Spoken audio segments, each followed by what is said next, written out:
Well, I had something quite interesting. In 1973, I was diagnosed with breast cancer, and it changed my life.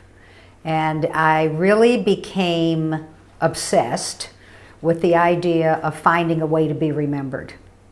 And so I did a lot of things until I got to the place where I really wanted to be. I taught post-mastectomy exercise classes that I had designed with a doctor from New York at the Northeast Y for a while after my surgery. I was a party planner for a while, and then I decided to start a home-based business. My husband loved desserts, and so I started baking, and friends started asking me to bake for them. Mm-hmm. And so my home-based business was started, and it was a very clever name, Desserts by Loretta. So I did that, and as I started doing these baking for people and restaurants and that type of thing, people started asking me if I could do chocolates for them. And I knew absolutely nothing about chocolate. And so I decided to go visit candy shops around the area. And believe it or not, there are tons in Buffalo. Tons of small candy shops all over. But what I saw was that people were doing creams and caramels and nuts. And they weren't doing anything unique at all. And so the light bulb went on. Maybe this is what I was meant to do.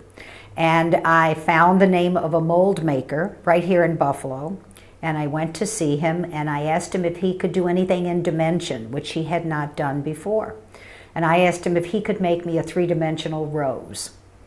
And he said he would, and my husband, being an attorney, told me to have him put it in his product line so it wouldn't cost me a lot of money. And he did, and he showed me how to pour the mold. And I went home, and I found an ad in the paper for a company called Candy Makers, and they said, we'll teach you how to make chocolate. And so I went over and I bought my double boiler and my little colored pellets because I wanted my roses to be in color. And I started making roses. And I decided they didn't look like a rose, so I went to see a florist, and she showed me how to wrap green paper around the stem and how to make leaves out of florist paper, and they looked like a rose. And then she took me to a wholesaler, and I bought the long, clear rose boxes.